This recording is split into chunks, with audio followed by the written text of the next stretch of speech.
Ce matin-là, assise dans le bureau du notaire parisien, mon stylo Montblanc tremblait au-dessus du contrat. 28 millions d'euros. Toutes mes économies, toute ma vie. Mon téléphone a vibré. Un appel vidéo d'un numéro inconnu. J'ai hésité. Puis j'ai répondu. L'écran s'est illuminé. Et mon cœur s'est arrêté.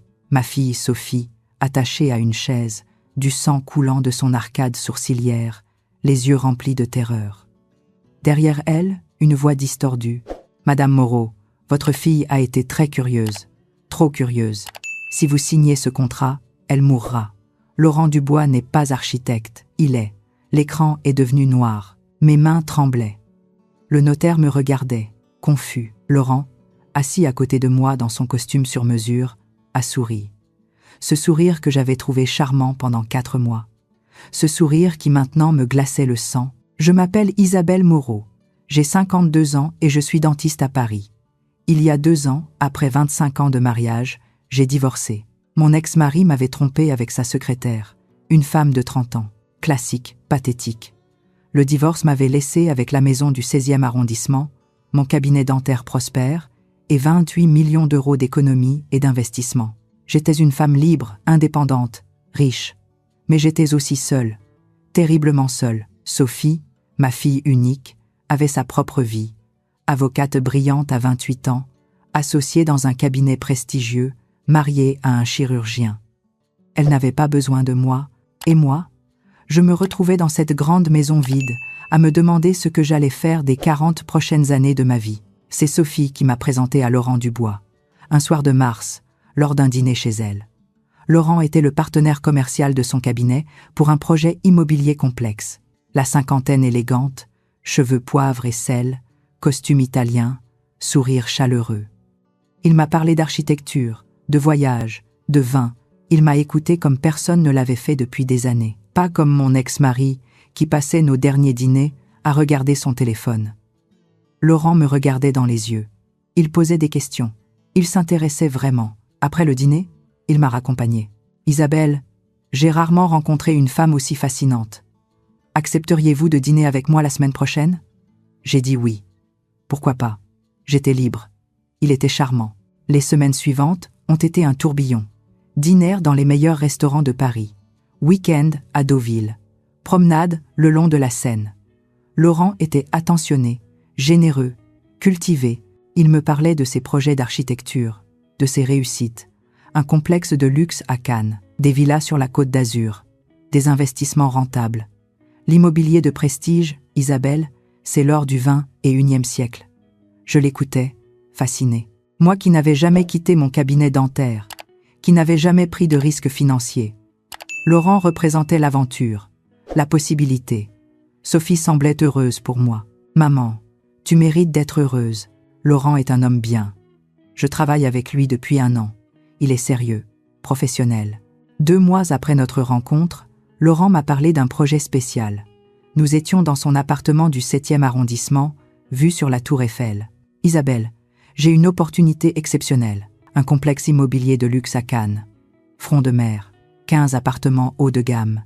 Investissement total de 80 millions d'euros. Je cherche des investisseurs de confiance. Le retour sur investissement sera de 300% en 2 ans. 300%. J'ai cligné des yeux. C'est énorme, Laurent. Il a souri. C'est le marché de luxe sur la Côte d'Azur. Les riches russes, les magnats du Moyen-Orient. Ils paient cash, sans négocier. J'ai déjà 5 appartements pré-vendus avant même de commencer la construction. Il m'a montré des plans magnifiques, des rendus 3D époustouflants, piscine à débordement, spa privé, conciergerie 24 heures. Combien faudrait-il investir? Ma voix tremblait légèrement. Pour un investisseur majeur, 28 millions. Tu deviendrais copropriétaire de 35% du projet. 28 millions. Toutes mes économies. J'ai hésité. C'était énorme. Risqué. Mais Laurent était si confiant, si rassurant. Isabelle, je comprends tes doutes. Prends ton temps. Consulte ton conseiller financier, ton avocat. Je veux que tu sois absolument sûre. Cette transparence m'a rassurée. Un escroc n'encouragerait pas la prudence, n'est-ce pas? J'ai parlé à Sophie. Maman, c'est beaucoup d'argent. As-tu vérifié les permis de construire? Les garanties bancaires? J'ai balayé ses inquiétudes. Sophie, Laurent est ton partenaire commercial. Tu lui fais confiance professionnellement, non? Elle a hésité. Oui, mais investir toutes tes économies, c'est différent. J'ai pensé qu'elle était jalouse, que ma fille ne voulait pas que je refasse ma vie. Quelle erreur. Les semaines suivantes, Laurent m'a submergé de documents. Contrats, projections financières, photos du terrain. Tout semblait parfait, trop parfait. Mais je ne voulais pas voir. J'avais 52 ans, divorcée, seule. Laurent me faisait sentir vivante, désirée, importante. Je ne voulais pas perdre ça. Un soir, Sophie est venue chez moi. Elle avait l'air grave. « Maman, j'ai fait des recherches. Laurent Dubois n'apparaît dans aucun registre officiel d'architecte. Son cabinet n'existe pas. Le terrain à Cannes n'a aucun permis de construire. » Je me suis mise en colère. « Sophie, tu es jalouse. Tu ne supportes pas que je sois heureuse avec quelqu'un. » Elle a pleuré. « Maman, je t'en supplie, écoute-moi. Quelque chose ne va pas. J'ai engagé un détective privé. Laurent a des dettes, beaucoup de dettes. Je l'ai mise dehors, ma propre fille. Je lui ai dit qu'elle était toxique, qu'elle voulait me garder seule et malheureuse comme elle. Les mots les plus cruels que j'ai jamais prononcés. 3 jours plus tard, Laurent a appelé. « Isabelle, l'opportunité se ferme. D'autres investisseurs veulent ta part. Je peux la leur donner, mais je préférerais que ce soit toi. Tu fais partie de ma vie maintenant. C'était maintenant ou jamais. » J'ai dit oui. Nous avons pris rendez-vous chez le notaire pour le vendredi suivant. J'ai transféré 8 millions d'euros sur un compte fiduciaire en Suisse comme à compte. Laurent m'a assuré que c'était la procédure standard pour les grands investissements internationaux. Le reste serait payé à la signature définitive. Le vendredi matin, je me suis réveillée avec un mauvais pressentiment. J'ai essayé d'appeler Sophie. Pas de réponse. J'ai laissé 3 messages. « Ma chérie, je suis désolée. Tu avais raison d'être prudente, mais j'ai vérifié. Tout est en ordre. Appelons-nous après la signature. » Elle n'a pas rappelé. À 10 heures, j'étais dans le bureau du notaire, avenue Montaigne. Laurent était déjà là, rayonnant. Aujourd'hui, Isabelle, nous devenons partenaires. Le notaire a étalé les documents, pages et pages de jargon juridique. Madame Moreau, ceci est le contrat de copropriété. Ici, l'acte de transfert des fonds. Ici, la procuration bancaire. Procuration bancaire? Pourquoi une procuration? Laurent a souri. Formalité administrative. Pour que je puisse gérer les paiements aux entrepreneurs pendant la construction. Tu es occupé avec ton cabinet. Je m'occupe de tout.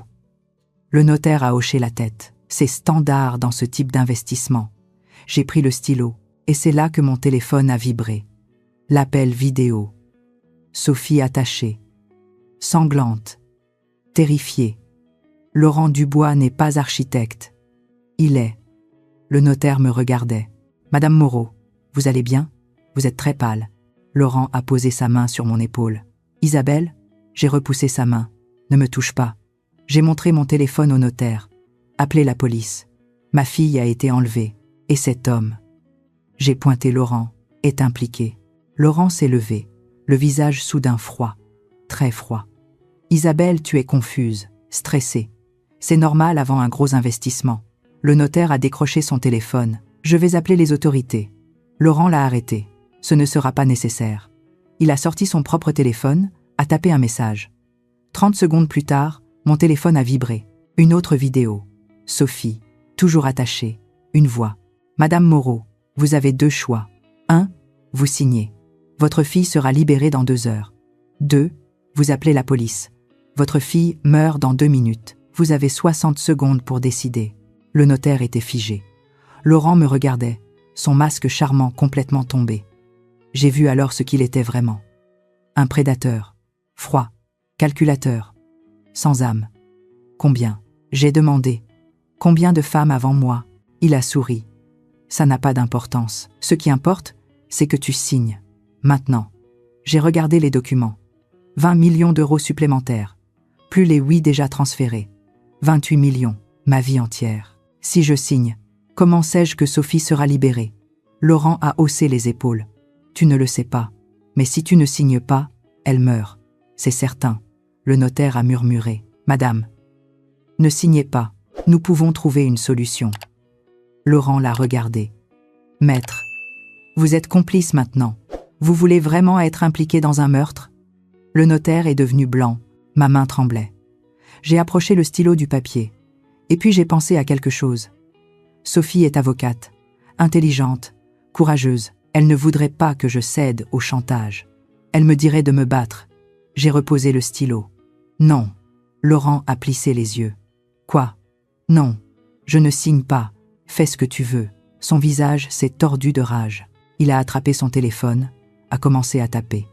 Mais avant qu'il ne puisse envoyer le message, la porte du bureau s'est ouverte brutalement. 3 policiers sont entrés, armes dégainées. Laurent Dubois, vous êtes en état d'arrestation. Derrière eux, Sophie est entrée. Pas de sang, pas d'échymose, juste un faux maquillage. Elle m'a souri, les larmes aux yeux. Maman, je suis désolée, c'était la seule façon de t'arrêter. Je n'ai pas compris immédiatement, Sophie a expliqué. Quand tu m'as mise dehors, j'ai su que tu étais trop aveuglée pour m'écouter. J'ai continué l'enquête avec le détective. Nous avons découvert que Laurent Dubois est un escroc professionnel. Vrai nom, Laurent Mercier. Il a arnaqué 12 femmes dans les 5 dernières années. Toujours le même schéma, femme divorcée ou veuve, 50-60 ans, riche. Il se fait passer pour un architecte prospère, propose des investissements immobiliers fantastiques, vole tout, disparaît. Une de ses victimes s'est suicidée après avoir perdu 15 millions. Une autre vit maintenant dans un studio, ruiné. J'ai regardé Laurent. Les policiers le menottaient. Il me fixait avec haine pure. Tu as tout gâché, Isabelle. J'avais presque réussi. Sophie a continué. Nous avons contacté la police il y a 1 semaine. Ils ont monté cette opération. La vidéo était fausse, tournée dans un studio avec des acteurs. Nous devions te choquer suffisamment pour que tu arrêtes avant de signer. Parce que légalement, une fois ces documents signés, récupérer l'argent aurait pris des années. Peut être jamais. Laurent a été emmené. Le notaire tremblant s'est excusé. Madame, je ne savais pas. Il m'avait présenté tous les documents nécessaires. Faux, bien sûr, mais très bien fait. Je me suis effondrée dans les bras de Sophie. Ma chérie, pardonne-moi. J'ai été tellement stupide, tellement aveugle. Elle m'a serré fort. Maman, tu n'étais pas stupide. Tu étais seule. Et il a exploité ça. C'est ce qu'ils font. Ils trouvent nos faiblesses et ils s'y engouffrent. Les 8 millions que j'avais déjà transférés, bloqués en Suisse sur un compte au nom d'une société écran. La police financière travaillait à les récupérer, mais ça prendrait du temps. Peut être que je récupérerai 6 millions. Peut être 4. Peut être rien. Les semaines suivantes ont été un cauchemar. Interrogatoire de police. Rencontre avec des avocats spécialisés en fraude financière. Et puis, la découverte de l'ampleur de l'arnaque. Laurent Mercier avait un partenaire, un vrai notaire corrompu nommé Alain Rousseau. Ensemble, ils avaient volé plus de 100 millions d'euros à 15 femmes en 7 ans. 2 victimes avaient perdu absolument tout. Une vivait maintenant chez sa fille, son appartement vendu pour payer des dettes. L'autre avait tenté de se suicider, mais avait survécu, handicapée à vie. J'ai rencontré certaines de ces femmes. Françoise, 68 ans, ancienne directrice financière. Il m'a promis un complexe de luxe à Monaco. J'ai investi 10 à 8 millions. Mon mari venait de mourir d'un cancer. J'étais vulnérable. Il le savait. Catherine, 55 ans, médecin. Il a ciblé ma solitude après mon divorce. Il était parfait, attentif, romantique. Et puis, une fois qu'il a eu mon argent, il a disparu, comme un fantôme. Le procès a eu lieu 8 mois plus tard. Laurent Mercier et Alain Rousseau, accusés d'escroquerie en bande organisée, de faux et usage de faux, de blanchiment. Laurent me regardait depuis le box des accusés avec ce même sourire froid. Pendant les audiences, tout est sorti. Son passé, les mensonges, les fausses identités. Il n'avait jamais été architecte. Il avait travaillé comme vendeur d'assurance jusqu'à 40 ans. Puis, il avait découvert qu'arnaquer des femmes riches était plus lucratif. Son premier coup, une veuve de Bordeaux, lui avait rapporté 5 millions. Ensuite, il avait perfectionné sa technique. Apparence soignée, faux diplôme, faux projet, vraies émotions. Il savait exactement quoi dire, quand le dire. Ces femmes voulaient croire. Il a témoigné sans remords. Elles avaient besoin d'être aimées, valorisées.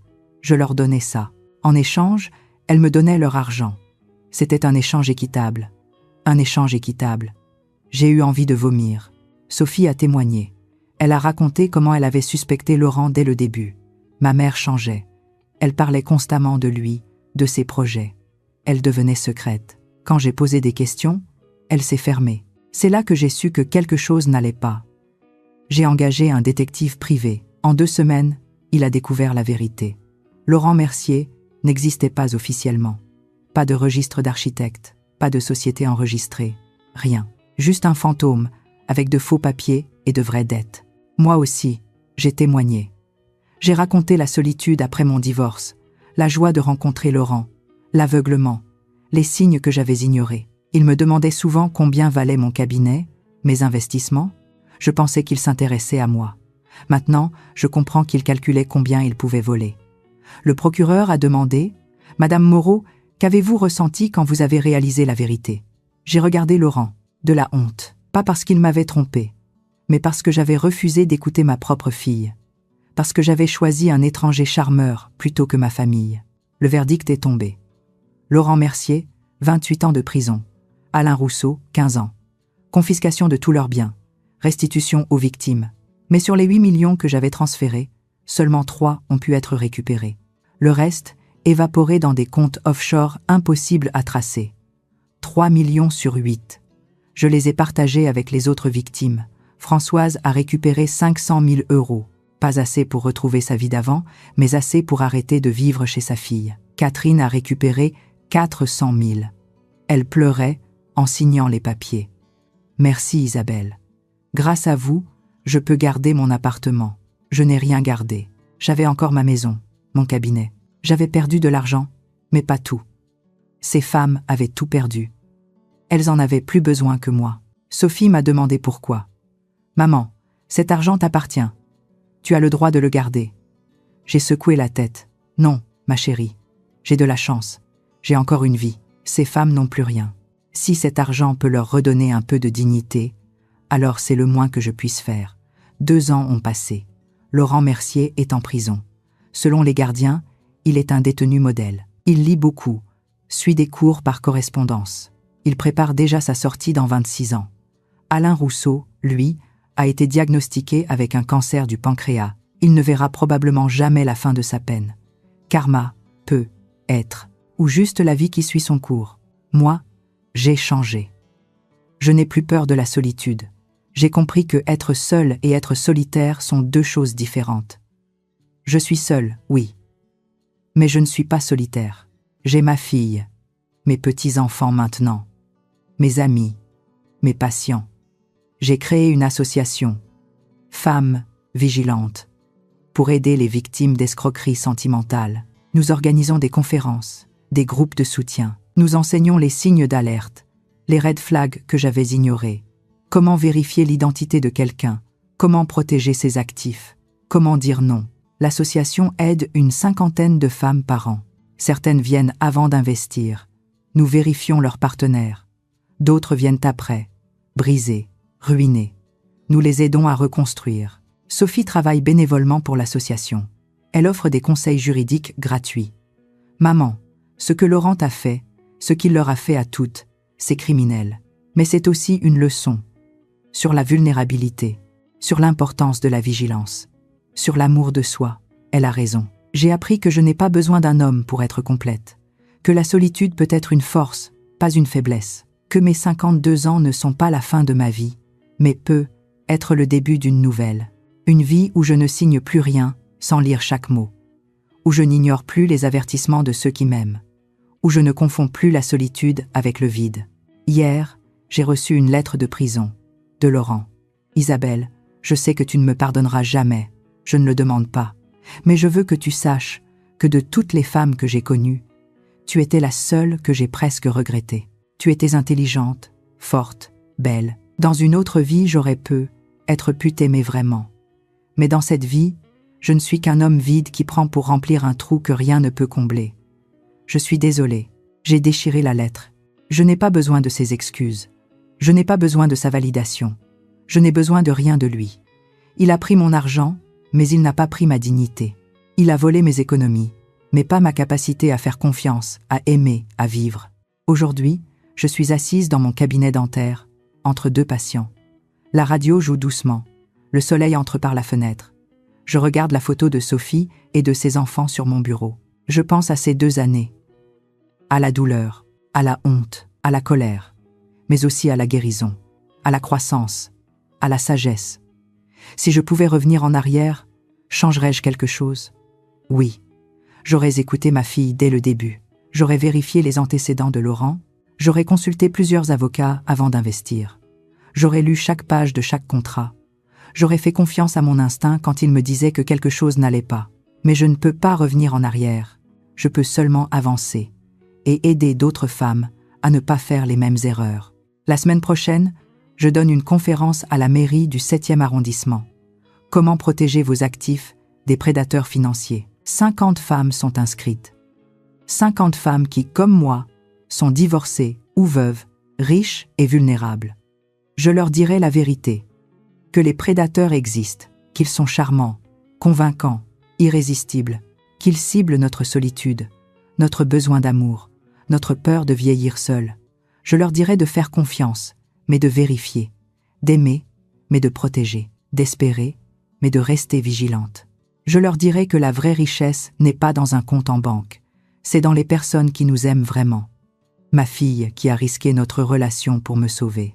Mes amis qui sont restés après le scandale. Mes patients qui m'ont soutenu. Ça, personne ne peut le voler. Ça, c'est à nous pour toujours. Mon nom est Isabelle Moreau. J'ai 54 ans. J'ai perdu 5 millions d'euros. Mais j'ai gagné quelque chose de plus précieux. Ma liberté, ma force, ma vérité. Et ça n'a pas de prix.